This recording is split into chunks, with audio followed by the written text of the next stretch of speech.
तो दोस्तों, आप लोग कितना तैयार हैं इस 5 सवाल का जवाब देने के लिए जो हम आगे आपसे पूछने वाले हैं।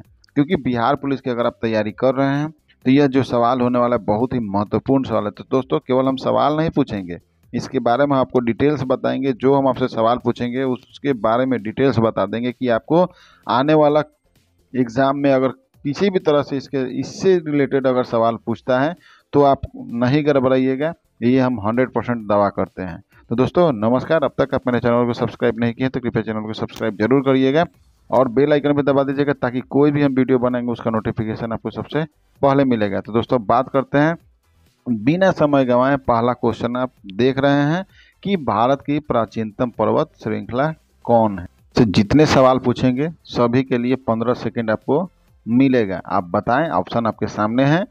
हिमालय 1 नंबर, 2 नंबर में अरावली, 3 नंबर विंध्याचल और 4 नंबर शिवलिंग। आपसे अनुरोध है कि आप लोग बिना कॉपी किए हुए सवाल खत्म होने के बाद आप जवाब दें, क्योंकि आंसर तो हम आपको अंत में दिए हुए हैं, लेकिन आप आंसर का इंतजार ना करें। आप पहले अपना सवाल का जवाब कमेंट बॉक्स में दे दें। तो दोस्तों आगे आप देखिए क्या है इसका आंसर, उसके बाद हम आपको पूरा डिटेल्स बताएंगे। तो देखिए, भारत की सबसे प्राचीनतम पर्वत श्रृंखला अरावली पर्वत श्रृंखला है। अब बात करते हैं कि देखिए दोस्तों, अरावली दुनिया की सबसे पुराने वलित पर्वतों में से एक है जो दिल्ली से गुजरात के पालमपुर तक उत्तर पूर्व से दक्षिण पूर्व दिशा में फैला हुआ है। मतलब दिल्ली से गुजरात तक चल जाइए, पालमपुर तक चल जाइए, उत्तर पूर्व से दक्षिण पूर्व तक चल जाइए, सभी दिशा में यह अरावली पर्वत श्रृंखला फैला हुआ है। ये जो 3 राज्य मतलब राजस्थान, हरियाणा, गुजरात और एक केंद्र शासित प्रदेश यानी नई दिल्ली में फैला हुआ है। मतलब 3 राज्य, राजस्थान, हरियाणा, गुजरात और दिल्ली तक ये फैला हुआ है। यह एक वर्लित पर्वत का उदाहरण है। अरावली की सबसे ऊंची चोटी गुरु शिखर है। मतलब एक देखिए दोस्तों, इसमें कितना क्वेश्चन आपको मिलेगा। अरावली की ऊंची चोटी कौन सा है? गुरु शिखर है। मतलब सवाल है कि भारत की सबसे प्राचीनतम श्रृंखला कौन है? तो अरावली। अगर इससे आपसे पूछेगा कि अरावली पर्वत श्रृंखला किस किस राज्य और केंद्र शासित प्रदेश में फैला हुआ है, एक सवाल हो गया। क्वेश्चन इससे क्या बन रहा है? अरावली की सबसे ऊंची चोटी कौन सा है? तो गुरु शिखर है। अब इसके अलावा आपसे क्या पूछ सकता है? हिमालय तृतीय काल का युवा वर्लित पर्वत कौन सा है? यानी हिमालय है। हिमालय की सबसे बाहरी श्रृंखला कौन सा है? तो शिवालिक जो है वो हिमालय की बाहरी पर्वत श्रृंखला है। सिंधु नदी ने में से लगभग 2400 किलोमीटर पूर्व की ओर ब्रह्मपुत्र नदी के। दोस्तों अगर आप थोड़ा सा भी ध्यान देते हैं तो एक सवाल में 5 से 7 सवाल आपका छुपा हुआ है। उसी तरह से सोच लीजिए कि हम आपसे 5 सवाल पूछ रहे हैं तो आपको 35 से 40 सवाल का जवाब आप दे सकते हैं। तो दूसरा क्वेश्चन है, शिक्षा प्राप्ति अधिकार कब लागू हुआ है? मतलब शिक्षा प्राप्ति अधिकार कब लागू हुआ? आपके पास 15 सेकेंड है, आप जवाब दीजिए। चीटिंग नहीं दोस्तों। तो हम आपको बताएंगे आगे क्या है उसका आंसर। तो देखिए दोस्तों, इसका आंसर है अप्रैल 2010।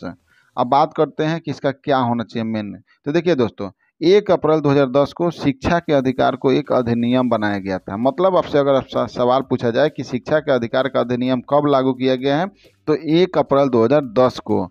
शिक्षा के अधिकार अधिनियम RTI 4 अगस्त 2009 को भारतीय संसद का एक अधिनियम है। मतलब शिक्षा का अधिकार जो अधिनियम है वो भारतीय संसद का ही एक अधिनियम है जो कि 4 अगस्त 2009 को उसमें बनाया गया था। अब बात करते हैं, शिक्षा का अधिकार जो है एक मौलिक अधिकार है। यहाँ भी एक सवाल हुआ कि शिक्षा का अधिकार मौलिक अधिकार है या नहीं, तो हाँ है।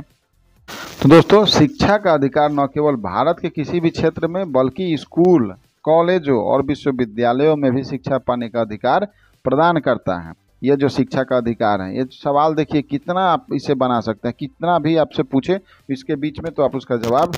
अगर आपका उम्र 6 से 14 वर्ष के बीच में है तो सभी बच्चों को भारतीय संविधान के अनुच्छेद 21A के तहत मुफ्त और अनिवार्य शिक्षा का प्रदान करने का अधिकार है। तो देखिए सवाल यहाँ पे 2 हो गया।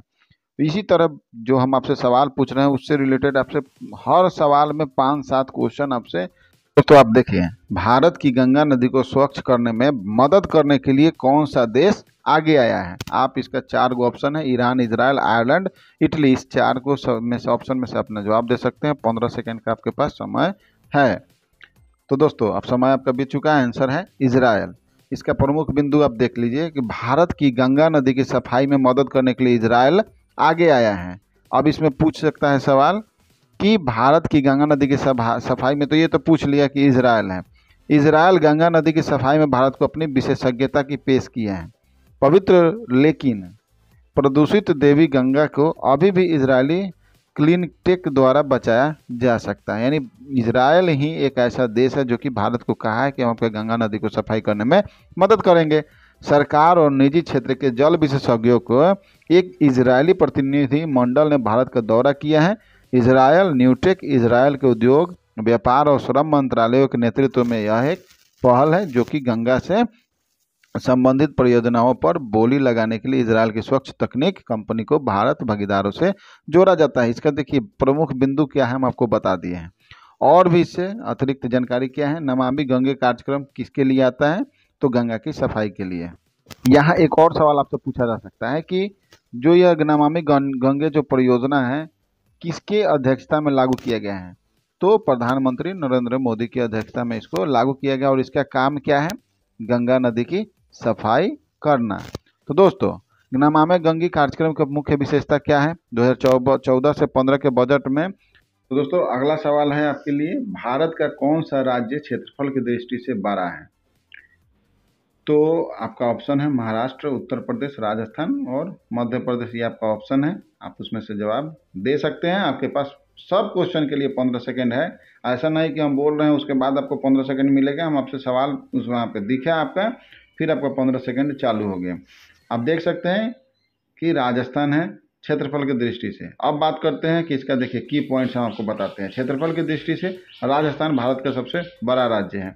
अब इसका क्षेत्रफल कितना है, 3,42,239 वर्ग किलोमीटर में यह फैला हुआ है। और 2011 की जनगणना के अनुसार इसकी जनसंख्या कितना है, 6.85 करोड़, यानी 6,85,00,000 है। उत्तर प्रदेश जो है जनसंख्या की दृष्टि से भारत का सबसे बड़ा राज्य है। अब देखिए क्षेत्रवार राज्य क्या है, हम आपको 1 से 4 जो क्षेत्रवार राज्य कौन सा है, पहला कौन है, दूसरा कौन है, तीसरा कौन है, चौथा कौन है, आपको बताते हैं। फिर आपको जनसंख्या के हिसाब से बताएंगे। तो जो क्षेत्रफल की दृष्टि से जो बड़ा राज्य है, 1 नंबर में राजस्थान है, 2 नंबर में मध्य प्रदेश है, 3 नंबर है महाराष्ट्र, चौथा नंबर आता है उत्तर प्रदेश का। लेकिन जनसंख्या में यह सीधे उल्टा हो जाता है। अब बात करते हैं जनसंख्या में, 1 नंबर में आता है उत्तर प्रदेश, 2 नंबर में आता है महाराष्ट्र, 3 नंबर में आता है बिहार और 4 नंबर में आता है पश्चिम बंगाल। मतलब क्षेत्रफल ज़्यादा है राजस्थान का लेकिन जनसंख्या नहीं है।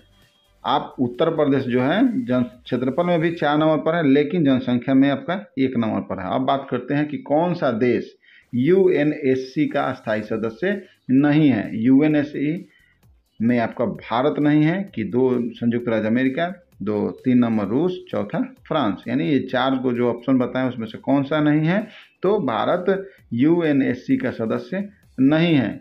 लेकिन यह जो भारत जो यूएनएससी के सदस्य के लिए कितना बार प्रयास किए हैं, प्रधानमंत्री नरेंद्र मोदी की अध्यक्षता में कितना बार यूएनएससी सदस्य के लिए बहुत सारे देशों ने भी समर्थन किया है कि भारत को यूएनएससी का सदस्य बनाया जाए। लेकिन कुछ दिन के बाद आपको यूएनएससी का सदस्य भी भारत होगा। यूएनएससी के सदस्य से बहुत ज़्यादा फायदा होता है। आप देख सकते हैं कि रसिया और यूक्रेन की लड़ाई में रसिया पर बहुत सारे देशों को प्रतिबंध लगाया था। तो यूएनएससी के सदस्य होने के नाते वो वीटो पावर उनके पास है, वो कुछ भी होता है सीधे वीटो पावर लगा देते हैं और वो सीधे भंग हो जाता है। तो इसीलिए चाइना का भी देखिए, अगर कोई भी चीज़ होता है भारत को वहाँ पर लागू करवाना रहता है तो सीधे वीटो मार देता है, फिर ख़त्म। एक वीटो से पूरा ख़त्म हो जाता है। तो सोचिए यूएनएससी का सदस्य होने से कितना फ़ायदा होता है। अब बात करते हैं इसका महत्वपूर्ण बिंदु क्या है। संयुक्त राष्ट्र सुरक्षा परिषद जो कि संयुक्त राष्ट्र यूएन का एक अंग है जिसकी प्राथमिक जिम्मेदारी अंतर्राष्ट्रीय शांति और सुरक्षा का रखरखाव करना है। लेकिन ये सीधे उल्टा हो जाता है। जो भी यूएनएससी का सदस्य है वो अपने आप को सोचता है कि हम बहुत पावरफुल आदमी हैं। पावरफुल हैं आप, हम समझ रहे हैं, लेकिन उसका मिसयूज ना करें। दूसरा, यूएनएससी के जो अस्थायी सदस्य कौन कौन है, संयुक्त राज्य अमेरिका है, रूस है, चीन है, यूके और फ्रांस है।